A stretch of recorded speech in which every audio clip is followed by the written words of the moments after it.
बिस्मिल्लाहिर्रहमानिर्रहीम। आज 9 class physics का टॉपिक है chapter number 3 subject physics dynamics. तो आज हम आपको पढ़ाएंगे लीनियर मोमेंटम। लीनियर मोमेंटम क्या होता है? The product of object of mass. जिस बॉडी का मास होता है, कल मैंने आपको मास के बारे में पढ़ाया था। किसी जिस्म में मादे की मिकदार को मास कहते, किसी जिस्म में मादे की मिकदार को मास कहते। अगर किसी बॉडी का मास एंड वेलासिटी, अगर इस वेलासिटी और मास को, बॉडी के मास को प्रोडक्ट ज़रब करेंगे, इसका लीनियर मोमेंटम, इसको हम कहते हैं लीनियर मोमेंटम। मिसाल के तौर पर ये पेन है, ये पेन जो होता है ये मास रखता है। अगर इसको हम यहाँ से यहाँ तक लेके जाएंगे तो इसकी वेलासिटी होती है, तो फ़र्ज़ के इसका मास 1 kg है, मास है इसका 1 kg है, 1 kg। और इसकी वेलासिटी जब हम यहाँ से यहाँ तक ले के जाएंगे, इसकी वेलासिटी 2 मीटर पर सेकंड है। तो अब हम इसका मोमेंटम मालूम कर सकते हैं। मास वेलोसिटी को ज़रब करेंगे, इसको हम कहते हैं मोमेंटम। एम वी मैंने ज़रब कर दिया, मास 1 kg है, 1 ज़रब 2, तो 2 एकम 2, तो इसकी वजह तो उसका मोमेंटम हो गया 2 kilogram metre per second. It is denoted by P. इस लीनियर मोमेंटम को हम पी से ज़ाहिर करते हैं। Mathematically P is equal to M V, और हम इसको मैथमेटिकली रियाजी तौर पर हम P is equal to M V लिख सकते हैं। इट इज़ वेक्टर क्वांटिटी, एक वेक्टर क्वांटिटी है। वेक्टर क्वांटिटी वो होता है जिसका मैग्नीट्यूड मालूम होता है और डायरेक्शन मालूम होता है, इसको हम कहते हैं वेक्टर क्वांटिटी। यूनिट क्या होता है मोमेंटम का? तो अब हमने P is equal to M V, mass की इकाई है किलोग्राम, वेलोसिटी की इकाई है मीटर पर सेकंड, तो मोमेंटम की इकाई हो गया किलोग्राम मीटर पर सेकंड, और इसको हम न्यूटन सेकंड भी कह सकते हैं। The SI unit of momentum is the kilogram metre per second, इसको हम मोमेंटम कहते हैं। अब आपके किताब बुक्स में एक एग्जांपल है, example 3.3। An iron shot of the mass 6 gram is fired with an air gun. आपके बंदूक में एक गोली है और उसका मास 6 ग्राम है और उसने फायर किया। If the velocity of the shot is 62 metre per second, अगर बुलेट की, अगर गोली की वेलोसिटी 62 मीटर पर सेकंड है, what is the magnitude of its momentum, तो इसके मैग्नीट्यूड ऑफ मोमेंटम मालूम करें। अब हम लिखते हैं कि गोली का मास 6 ग्राम है, ग्राम को मैंने किलोग्राम में तकसीम किया, 6/1000, और 6/1000 से आता है इस तरह 6/1000, और इससे आता है 0.006 kg किलोग्राम, इस तरह आता है। वेलोसिटी इसका है 62 मीटर पर सेकंड, ये वेलोसिटी आपको दिया गया है 62 मीटर पर सेकंड। अब हम मालूम करते हैं मोमेंटम, कि मोमेंटम हमारे पास क्या है।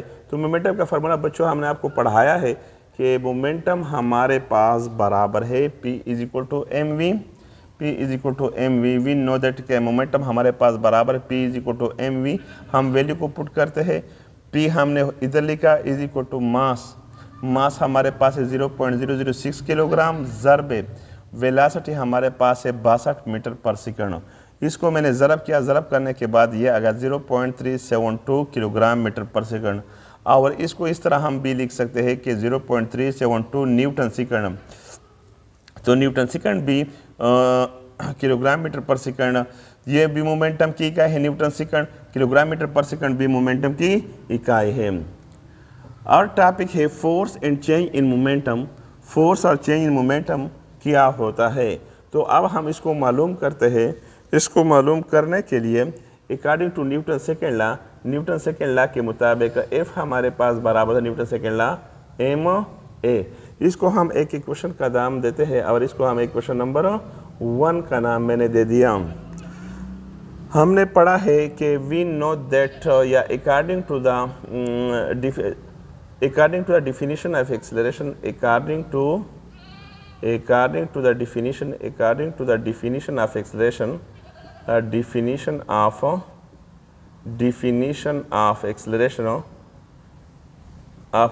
acceleration का definition है कि rate of change of velocity is called acceleration, और इसका हम लिख सकते हैं mathematical delta v divided by delta t भी, इस तरह हम लिख सकते हैं। और इसको हम इस तरह भी लिख सकते हैं कि एम्प्लाइज दैट, इस तरह भी हम इसको लिख सकते हैं कि डेल्टा वी हमारे पास ये चेंज इन वेलोसिटी, वेलोसिटी में change of final velocity minus initial velocity divided by time, ये एक्सप्रेशन हो गया। इसको मैं इक्वेशन नंबर 2 का नाम देता हूँ, इसको मैं इक्वेशन नंबर 2 का नाम देता हूँ। Equation number 2, change in velocity हमारे पास बराबर है बच्चों, चेंज इन वेलोसिटी हमारे पास बराबर है वी एफ मनफी वी आई बटा डेल्टा टी।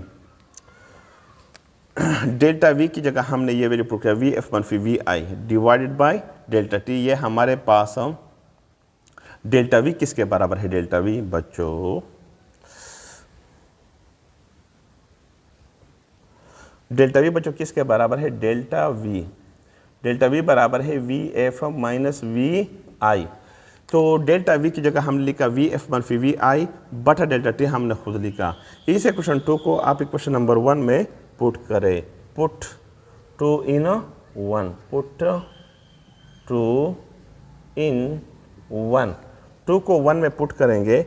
हमने पुट किया एफ हमारे पास बराबर है फोर्स, एम हमने खुद लिखा, इसकी जगह हम लिखते हैं we F minus we I बटा डेल्टा टी। इस तरह हमने लिखा। अब हम देखते हैं, अब हम लिखते हैं एम को इसके साथ ज़रब करेंगे, एम वी एफ इसके साथ भी ज़रब करेंगे। अब देखो ना, मैं ज़रब करवाऊंगा, एम ज़रब वी एफ माइनस एम इसको भी ज़रब करेंगे, एम इसको भी ज़रब करेंगे, एम ज़रब वी आई बटा डेल्टा टी। तो बच्चों हमारे पास फोर्स आ गया, force is equal to M V F minus M V I बटा डेल्टा टी। बच्चों हमारे पास मोमेंटम बराबर है P is equal to M V के बराबर है। अगर हम लिखे पी आई इनिशियल मोमेंटम बराबर होगा M V I, final momentum हमारे पास बराबर होता है एम वी एफ। तो बच्चों इसकी जगह हम लिखते हैं एम वी एफ किसके बराबर है? P F minus M V I किसके बराबर है? M V I P I divided by delta T. तो पी एफ मनफी पी आई हम इस तरह भी लिख सकते हैं, एफ माइनस पी आई ये बराबर होता है डेल्टा पी की, इस तरह भी हम लिख सकते हैं। तो इसकी जगह हम डेल्टा पी लिखते हैं, डेल्टा पी लिखते हैं। फोर्स हमारे पास बराबर हो गया पी एफ मनफी पी आई की जगह हम लिखते हैं डेल्टा पी बटा डेल्टा टी। तो एक फोर्स का एक और डिफिनेशन आ गया कि the rate of change of the time rate of change of momentum is called force. एक और डिफिनेशन आ गया द टाइम, फोर्स का एक और डिफिनेशन है the time rate of change of